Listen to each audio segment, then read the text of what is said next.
Olá, trabalhador e trabalhadora! Seja bem-vindo de volta ao canal. Hoje, nós não vamos apenas analisar um livro, nós vamos analisar uma cena de crime. O crime perfeito, aliás. Aquele onde a vítima não só agradece ao algoz, como paga. E paga caro pela arma usada contra si mesma. Olhem bem para a imagem na tela. Casais inteligentes enriquecem juntos. Gustavo Cerbasi. Se você viveu no Brasil nas últimas 2 décadas, é impossível que não tenha esbarrado nessa capa amarela e preta em uma livraria, numa gôndola de supermercado ou na estante daquele seu tio que jura que vai ficar rico fazendo day trade. Mas o que é isso realmente? É um manual de ajuda? Um guia de felicidade conjugal? Ou será, camaradas, um instrumento sofisticado de domesticação? No Sicário de hoje, nós vamos investigar como este livro funcionou como a ponta de lança de um projeto muito maior: a financeirização da vida cotidiana no Brasil. A premissa aqui é sedutora. Você e seu parceiro ou parceira não são mais companheiros de vida, amantes ou apoiadores mútuos no mundo difícil. Não, vocês são sócios. O casamento deixa de ser uma união afetiva para se tornar uma sociedade anônima, uma SA, onde o objetivo final não é o bem-estar, mas a acumulação. A narrativa liberal adora nos dizer que o dinheiro não traz felicidade, mas manda buscar. E sob esse pretexto cômico, eles introduzem um veneno lento. A ideia de que a sua falta de dinheiro não tem nada a ver com o fato de o seu salário estar estagnado há 10 anos enquanto a inflação devora seu poder de compra. Não tem a ver com o fato de que o lucro do patrão aumentou 300% enquanto seu vale-refeição aumentou 5%. Não, para este livro, a culpa é sua. A culpa é do casal que não tem alinhamento. A culpa é do cafezinho. A culpa é de vocês, que não souberam sacrificar o presente em nome do futuro. Neste vídeo, nós vamos abrir esse dossiê. Vamos entender por que milhões de brasileiros compraram essa ideia na esperança de liberdade, apenas para se encontrarem presos em uma gaiola de planilhas de Excel, ansiedade crônica e medo do futuro. Vamos dissecar, página por página, como a ideologia dominante transformou o lar, que deveria ser nosso refúgio contra a brutalidade do mercado, em uma extensão do escritório. Apertem os cintos. Vamos descobrir por que, na matemática do sistema, para o banco ganhar, o casal tem que perder, mesmo quando acha que está ganhando. Para entender o crime, precisamos entender o perfil do suspeito. Olhem para o slide. Gustavo Cerbasi. Não estamos aqui para atacar a pessoa física, o pai de família, o cidadão. Estamos analisando a sua função social. No materialismo histórico, nós olhamos para a posição que o indivíduo ocupa nas relações de produção. E quem é ele? Ele é o que o filósofo Antônio Gramsci chamaria de intelectual orgânico. Mas orgânico de quem? Da classe trabalhadora? Dos sindicatos? Não. Ele é um intelectual orgânico do capital financeiro. A função de um intelectual orgânico do capital não é necessariamente gerir o banco. Para isso existem os gerentes e CEOs. A função dele é criar o consenso. É convencer a sociedade de que os interesses do banco são, na verdade, os interesses da sociedade. A missão de figuras como o Cerbasi e de todo o exército de influencers de finanças que veio depois dele é treinar a classe média e a classe trabalhadora para pensarem como rentistas, mesmo que não tenham capital para sê-lo. Pense comigo, o sistema financeiro brasileiro é um dos mais brutais do mundo. Nós temos, historicamente, os maiores spreads bancários e as maiores taxas de juros reais do planeta. Para que esse sistema se sustente sem que a população se revolte e queime as agências bancárias, é preciso uma pedagogia. É preciso ensinar a população a amar os juros. É preciso que o trabalhador, em vez de lutar por juros baixos para financiar a produção e o consumo, deseje juros altos para remunerar sua minúscula poupança. Cerbasi é o professor dessa pedagogia. Ele atua como uma correia de transmissão. Ele traduz a linguagem complexa e excludente da Faria Lima para uma linguagem simples, doméstica, palatável para a dona de casa e o pai de família.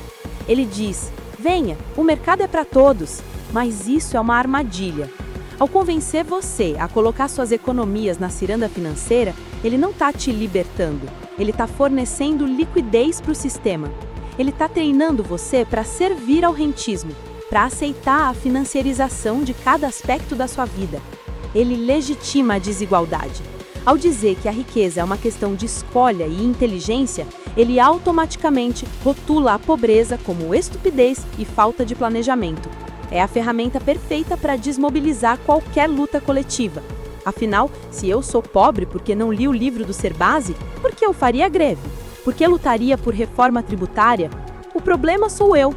Esse é o papel do suspeito: privatizar o fracasso e socializar a ideologia do capital. Todo detetive sabe que o cenário diz tanto quanto o corpo. Vamos voltar no tempo. Brasil, 2004. O ano de lançamento do livro. O que estava acontecendo? Estávamos no início do primeiro governo Lula. O país saía de décadas de estagnação e hiperinflação para um momento de estabilidade pós-Plano Real e um início de ciclo de crescimento econômico impulsionado pelas commodities. O desemprego começava a cair e o crédito, guardem essa palavra, crédito, começava a ser expandido para camadas da população que antes nem tinham conta em banco. Nascia ali o fenômeno sociológico que a imprensa liberal apelidou de nova classe C. Milhões de brasileiros acessando o consumo pela primeira vez, comprando carro, reformando a casa, viajando de avião, colocando filho na faculdade privada. Havia uma euforia no ar, o sonho brasileiro. Mas o capital é astuto. Ele viu um problema e uma oportunidade. O problema: se essa massa trabalhadora começar a consumir tudo o que ganha, a inflação sobe e a pressão por salários maiores aumenta. A oportunidade: e se a gente capturar a renda excedente dessa turma? E se a gente convencer essa nova classe média de que, em vez de apenas consumir, ela deve se tornar investidora? O terreno estava fértil. O brasileiro médio ainda carregava o trauma da hiperinflação dos anos 80 e 90. O medo de perder o poder de compra era visceral. O livro chega exatamente aí, como uma promessa de segurança. Proteja-se, não dependa do governo, INSS, construa seu próprio patrimônio. O objetivo tático da ideologia dominante naquele momento era claro: financiarizar a vida doméstica. O que isso significa? Significa fazer com que a lógica do mercado financeiro penetre na sala de estar. O trabalhador, que acabava de ganhar um pouco de fôlego salarial, não deveria usar esse fôlego para demandar mais direitos ou lazer. Ele deveria usar esse fôlego para comprar títulos da dívida pública, financiar o déficit do Estado, que paga juros aos banqueiros, ou alimentar fundos de investimento. O livro não é um acidente, ele é um produto do seu tempo. Ele surge para disciplinar essa nova massa de consumidores, para dizer: calma, não gastem tudo, deixem o dinheiro com a gente, os bancos, nós cuidaremos dele. Foi a transferência da responsabilidade. Em vez de discutirmos por que a previdência pública estava sendo atacada, discutíamos qual plano de previdência privada, VGBL ou PGBL, era melhor. A exploração sistêmica foi camuflada de desafio de gestão familiar. Senhoras e senhores do júri, chegamos ao núcleo da acusação. Qual é o delito cometido aqui? Não é um crime previsto no Código Penal, mas é um crime de lesa classe. O delito é a venda de uma mentira fundamental, a mentira de que a disciplina financeira individual é capaz de superar a exploração de classe. O livro opera sob uma premissa falsa, a de que o jogo econômico é neutro. Ele nos diz que o mercado é como a gravidade ou o clima, uma força da natureza, a qual devemos nos adaptar. Se chove, você usa guarda-chuva. Se o mercado exige, você corta gastos. Mas a economia não é clima. A economia é política. O mercado é feito de regras criadas por homens, para beneficiar uma classe específica de homens. A acusação central do sistema sicário é que este livro vende uma solução privada para um problema coletivo. Pensem no absurdo. O sistema capitalista gera crises cíclicas, gera inflação para proteger margens de lucro, gera desemprego estrutural para manter salários baixos. E a resposta do livro para o casal é: faça uma planilha. É como tentar apagar um incêndio florestal com um copo d'água, mas convencendo quem segura o copo de que se ele jogar água no ângulo certo, com a mentalidade certa, a floresta se salva. Qual é o prejuízo para a vítima, a classe trabalhadora? O prejuízo é imenso e invisível. O primeiro prejuízo é a perda da consciência política. Quando você acredita que sua situação financeira ruim é culpa dos sapatos que você comprou, você para de olhar para o Congresso, para o Banco Central, para o sindicato, você se torna dócil. O segundo prejuízo é o enfraquecimento do poder de barganha. Um trabalhador obcecado em poupar a qualquer custo é um trabalhador que aceita precarização. Ele aceita não tirar férias para vender os dias, ele aceita fazer horas extras não pagas na esperança de ser promovido, ele se torna um capataz de si mesmo. O livro transforma o trabalhador em um ser esquizofrênico. Ele sonha em ser sócio minoritário do seu explorador. Ele compra ações da empresa onde trabalha, torcendo para as ações subirem, sem perceber que para as ações subirem, muitas vezes a empresa precisa cortar custos, ou seja, demitir seus colegas ou arrochar seu próprio salário. É a castração ideológica perfeita. Eu disse que éramos detetives. E a regra número 1 da investigação é: follow the money. Siga o dinheiro. Se o livro diz para você economizar, para onde vai esse dinheiro que você não gastou no jantar romântico, no cinema, no presente das crianças? O dinheiro não desaparece, ele muda de mãos. Vamos olhar para o gráfico no slide. Do lado esquerdo, temos a poupança do trabalhador. É aquele suor sagrado, aquelas horas de vida que você vendeu e converteu em salário e que agora, seguindo o conselho do manual, você decidiu não usufruir. Você decidiu investir. Para onde vai a seta? Para o centro, o ecossistema do capital. Editoras que vendem o livro, bancos, corretoras de valores, consultores financeiros. Todos eles mordem um pedaço. Taxas de administração, taxas de custódia, spreads, comissões, venda de cursos. Existe uma indústria gigantesca montada apenas para parasitar a tentativa desesperada da classe média de não empobrecer. Mas o fluxo continua. Para quem esse sistema repassa o capital? 1. Para o rentista, a dívida pública. Quando você compra um título do Tesouro, você está financiando o Estado para que ele pague juros aos grandes detentores da dívida. Você entra na base da pirâmide para sustentar o topo. 2. Para o banqueiro.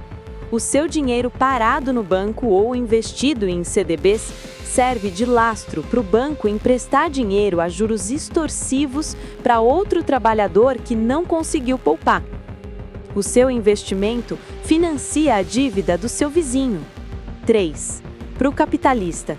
Quando você compra ações, você está financiando a expansão de empresas cujo objetivo é maximizar lucro, muitas vezes precarizando o trabalho. Quem lucra, afinal? O capitalista industrial e financeiro lucra duplamente. Primeiro, ele ganha capital barato e abundante vindo das suas economias. Segundo, e mais importante, ele ganha paz social. Um trabalhador que está preocupado em checar a cotação da bolsa no aplicativo do celular não está organizando greve. Um trabalhador que se vê como um investidor em formação não vê o patrão como um antagonista, mas sim como um parceiro de mercado. O livro ajuda a criar funcionários obcecados com metas e eficiência, não só na empresa, mas em casa. A mais-valia relativa aumenta. O patrão extrai mais de você no trabalho e o banco extrai o resto de você em casa. O ciclo se fecha. E você? Você fica com a promessa. Todo golpe precisa de uma isca. Algo brilhante, desejável, quase irresistível. No caso deste dossiê, a isca tem um nome mágico: independência financeira. Ah, como essa expressão soa doce, não é?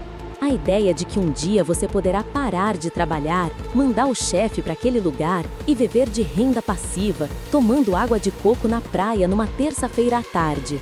É a fantasia moderna de escapar da exploração. Mas percebam a ironia cruel. Para vender a ideia de escapar da exploração, o livro te convence a se tornar um mini explorador. Afinal, o que é renda passiva? Não existe mágica na economia. Se você está recebendo dinheiro sem trabalhar, alguém está trabalhando sem receber todo o valor que produz para te pagar. A promessa do livro é: aguente firme a chibata agora, para um dia, quem sabe, segurar o cabo da chibata, mesmo que seja uma chibata bem pequenininha. E qual é o sentimento que move essa engrenagem? Não é a ganância, camaradas. É o medo. O marketing do réu opera na base do terror psicológico. É o pavor da pobreza na velhice. É a imagem do idoso na fila do SUS, do aposentado que não consegue pagar os remédios. Com a destruição sistemática da previdência pública e a precarização das leis trabalhistas, o fim da estabilidade, o trabalhador se sente nu na tempestade. O livro chega e diz: "Eu sou o seu abrigo." A ansiedade de não ter controle sobre a própria vida é a força motriz. Eles te dizem: você não pode controlar o governo, não pode controlar o mercado, mas pode controlar o seu gasto. Isso gera uma falsa sensação de empoderamento. É uma mentira reconfortante. É muito mais fácil acreditar que cortando a pizza do fim de semana eu estarei salvo do que encarar a realidade de que, sem uma mudança estrutural na sociedade, eu estarei vulnerável de qualquer jeito. A isca é a liberdade. O anzol é a submissão eterna à lógica do lucro. Para entender o crime, precisamos entender o perfil do suspeito. Olhem para o slide. Gustavo Cerbasi. Não estamos aqui para atacar a pessoa física, o pai de família, o cidadão. Estamos analisando a sua função social. No materialismo histórico, nós olhamos para a posição que o indivíduo ocupa nas relações de produção. E quem é ele? Ele é o que o filósofo Antônio Gramsci chamaria de intelectual orgânico. Mas orgânico de quem? Da classe trabalhadora? Dos sindicatos? Não. Ele é um intelectual orgânico do capital financeiro. A função de um intelectual orgânico do capital não é necessariamente gerir o banco. Para isso existem os gerentes e CEOs. A função dele é criar o consenso. É convencer a sociedade de que os interesses do banco são, na verdade, os interesses da sociedade. A missão de figuras como Cerbasi e de todo o exército de influencers de finanças que veio depois dele é treinar a classe média e a classe trabalhadora para pensarem como rentistas, mesmo que não tenham capital para sê-lo.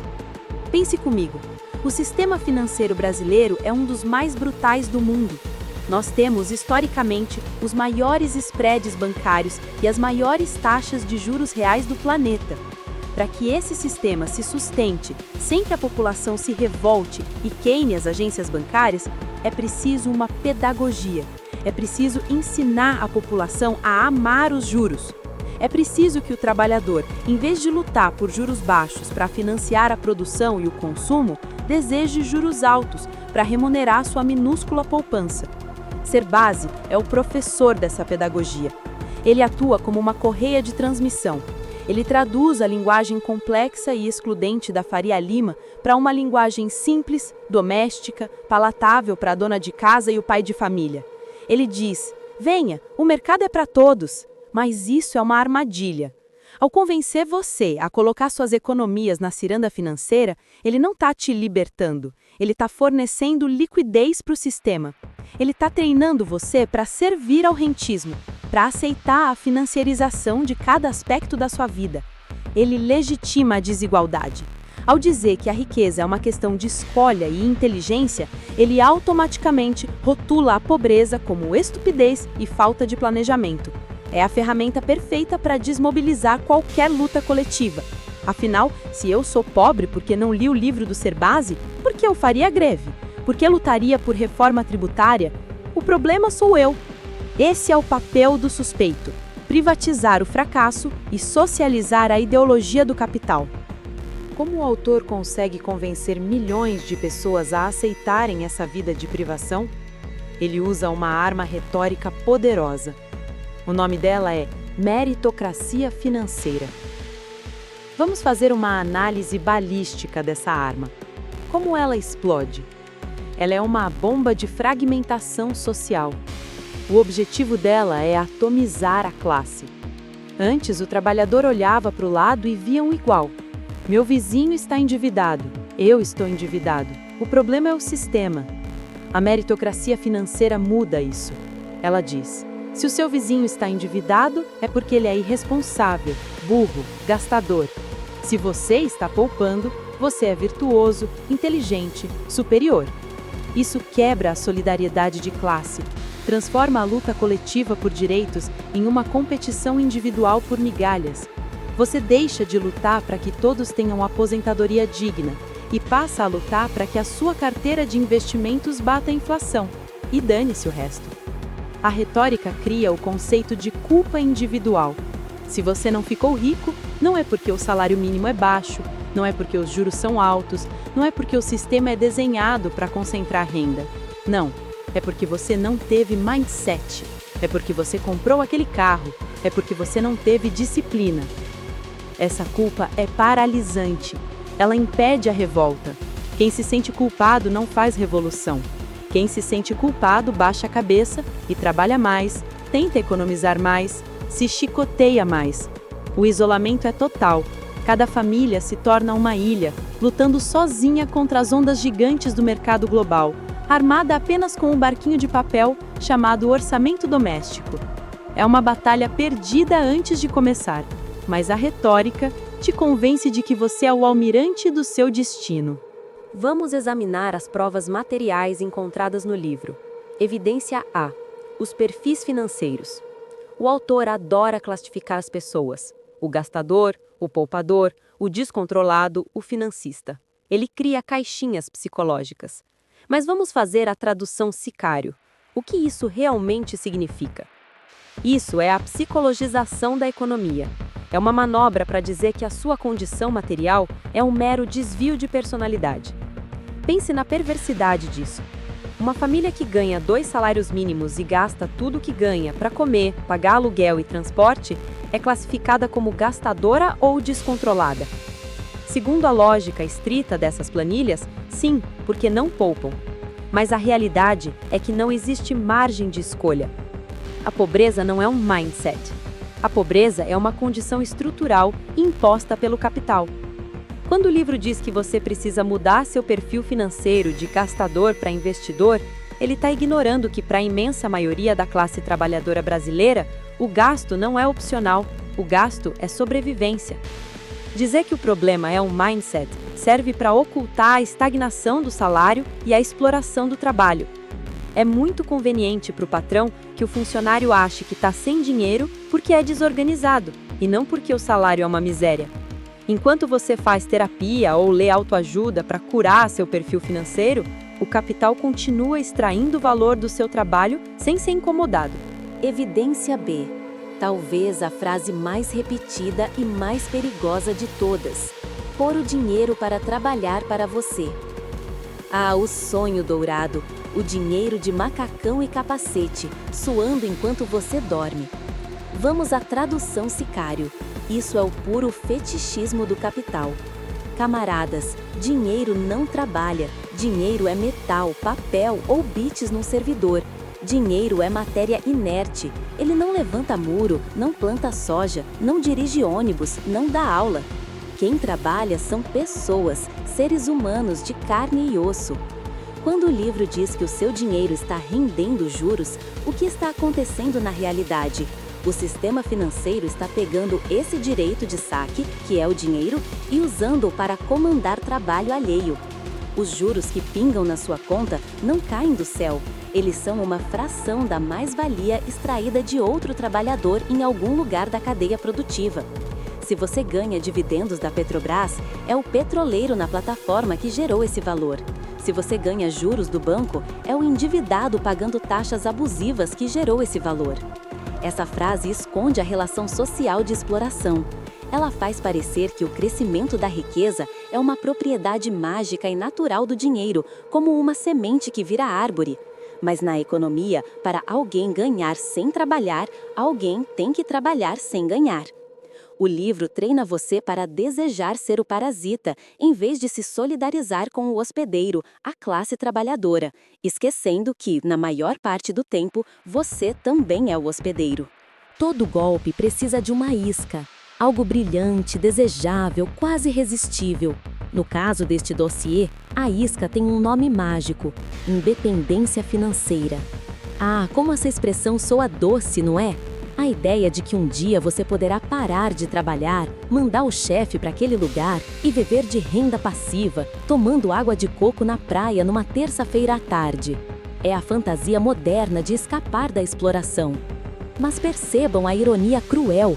Para vender a ideia de escapar da exploração, o livro te convence a se tornar um mini explorador. Afinal, o que é renda passiva? Não existe mágica na economia. Se você está recebendo dinheiro sem trabalhar, alguém está trabalhando sem receber todo o valor que produz para te pagar. A promessa do livro é: aguente firme a chibata agora, para um dia, quem sabe, segurar o cabo da chibata, mesmo que seja uma chibata bem pequenininha. E qual é o sentimento que move essa engrenagem? Não é a ganância, camaradas, é o medo. O marketing do réu opera na base do terror psicológico. É o pavor da pobreza na velhice. É a imagem do idoso na fila do SUS, do aposentado que não consegue pagar os remédios. Com a destruição sistemática da previdência pública e a precarização das leis trabalhistas, o fim da estabilidade, o trabalhador se sente nu na tempestade. O livro chega e diz: eu sou o seu abrigo. A ansiedade de não ter controle sobre a própria vida é a força motriz.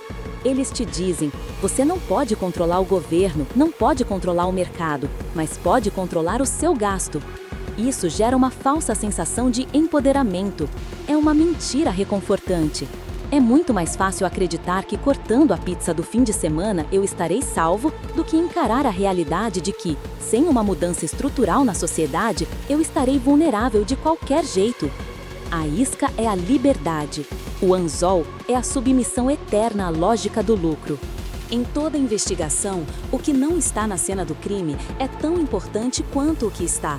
Vamos falar dos silêncios do livro, as páginas negras censuradas pela ideologia. O que não foi dito? O livro não fala sobre a origem do valor. Ele trata a riqueza como algo que surge da troca e da poupança, nunca da produção e da exploração. Ele silencia sobre a desigualdade de partida. Ele fala como se todos começassem a corrida do mesmo lugar. Ignora a herança, ignora o racismo estrutural, ignora que para quem nasce na periferia, o longo prazo é sobreviver até a próxima sexta-feira. Ele omite as crises cíclicas do capital. O livro pressupõe uma linha reta de crescimento. Invista X por mês por 30 anos e terá Y. Mas o capitalismo não funciona em linha reta. Ele funciona em espasmos. A cada 10 ou 15 anos, vem uma crise que aniquila a poupança da classe média, quebra bancos, derruba a bolsa. O plano de 30 anos vira pó em uma semana de crash. O livro não te prepara para isso. Por que isso foi ocultado? Porque se ele contasse a verdade sobre a estrutura, que o jogo é viciado, que o cassino sempre ganha e que o sistema é instável, a farsa da solução individual desmoronaria. Ninguém compraria um livro que dissesse: olha, mesmo que você economize tudo, uma crise global gerada por banqueiros em Wall Street pode levar sua aposentadoria, e a única solução real é a organização política da sua classe. Isso não vende, isso não gera patrocínio de corretora. A mentira é necessária para manter a engrenagem girando. Engenheiros fazem testes de estresse em pontes para ver se elas aguentam o peso. Vamos fazer um teste de estresse na teoria do ser base. Cenário: um casal de caixas de supermercado, salário mínimo cada um, 2 filhos, moram na periferia de uma grande capital. Eles tentam aplicar os conselhos do livro. O livro diz: poupe 10% ou 20% da renda. Vamos lá. Renda familiar: R$ 2.824, valores aproximados de 2024. Aluguel: R$ 1.000, num lugar precário. Sobram R$ 1.824. Transporte para 2 trabalhadores, R$ 600. Sobram R$ 1.224. Luz, água, gás e internet, básica, R$ 400. Sobram R$ 824. Alimentação para 4 pessoas por mês. Segundo o DIEESE, a cesta básica custa mais de R$ 700 por pessoa em SP. Mas vamos dizer que eles façam um milagre e gastem R$ 800 no total, comendo macarrão e salsicha. Sobrou R$ 24. Onde está a margem para investir? Onde está o latte factor para cortar? Eles não tomam café na Starbucks. O resultado é fracasso total. A teoria quebra. Ela estilhaça ao entrar em contato com a realidade de 90% da população brasileira. O livro opera em uma ficção, um mundo paralelo onde existe sobra de salário, onde a necessidade básica já foi coberta e o problema é o supérfluo. Para a classe trabalhadora real, tudo é essencial. Cortar gasto significa cortar carne, cortar remédio, cortar dignidade.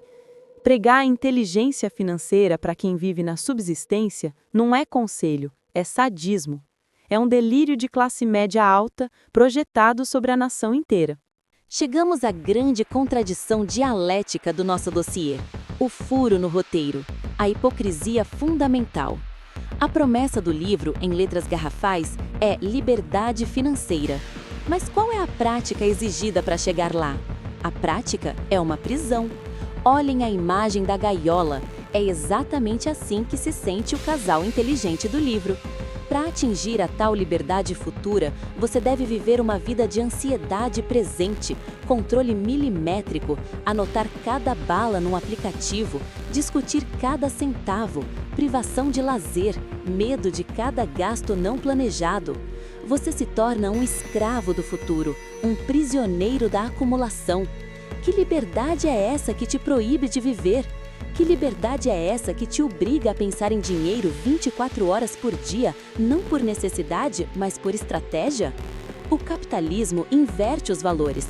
A liberdade real seria ter tempo livre, ter segurança garantida pelo coletivo, poder desenvolver suas potências humanas, artísticas, afetivas, sem se preocupar com a sobrevivência. O que o livro oferece é o oposto: a liberdade de ser um contador da própria miséria, a liberdade de escolher entre o fundo de renda fixa ou o fundo multimercado, enquanto você está preso na cela do trabalho alienado. É a liberdade de escolher a cor das grades da sua própria prisão. Se o livro amarelo é o veneno, qual é o antídoto? Não basta apenas criticar, precisamos nos armar intelectualmente. A vacina está na tela, O Capital, volume 1 de Karl Marx. Ah, Maria, mas é difícil de ler. Mais difícil é passar a vida inteira sendo enganado. Mais difícil é achar que a culpa da sua pobreza é sua. Por que ler Marx, ou autores marxistas contemporâneos que explicam isso, é a defesa? Porque ele limpa o cérebro desse veneno ideológico. Ao entender o conceito de mais-valia, você para de achar que o lucro vem da inovação ou do risco e entende que vem do trabalho não pago. Ao entender o fetichismo da mercadoria, você para de tratar o dinheiro como um deus e passa a ver as relações sociais por trás dele. Ao entender a acumulação primitiva, você percebe que as grandes fortunas não nasceram de casais que economizaram um cafezinho, mas de roubo, cercamento de terras, escravidão e monopólio. Essa leitura te devolve a sanidade. Ela troca a ilusão individual, eu vou ficar rico sozinho, pela consciência de classe. Nós só vamos ter dignidade juntos. Ela tira o peso das suas costas e o coloca onde ele deve estar, nas costas do sistema de produção. Não leiam manuais de como ser um escravo melhor, leiam manuais de como a escravidão funciona, para que possamos aboli-la. Chegamos ao fim do nosso inquérito. O dossiê Sicário emite seu veredito sobre casais inteligentes enriquecem juntos. Classificação: ficção alienante neoliberal. Sentença: o livro deve ser lido? Sim, mas como documento histórico de uma época de ilusões, como prova de como fomos enganados. Use as táticas de planilha apenas como autodefesa imediata contra os juros abusivos dos bancos. Não dê dinheiro de graça para o Itaú ou Bradesco se puder evitar. Organize suas contas para sobreviver, sim, mas rejeite a ideologia. Rejeite a ideia de que a salvação é individual. Rejeite a culpa. Rejeite a transformação do seu amor em negócio. Não sonhe em ser um rentista. Sonhe e lute por um mundo onde a aposentadoria seja digna para todos, onde a saúde seja pública e de qualidade, onde a casa seja um direito e não um ativo. A verdadeira inteligência de um casal não é enriquecer sozinho num mundo de miseráveis. A verdadeira inteligência é se unir à sua classe para que a riqueza produzida por todos seja usufruída por todos. O caso está encerrado, mas a luta continua. Dossiê fechado, Maria Economista desliga.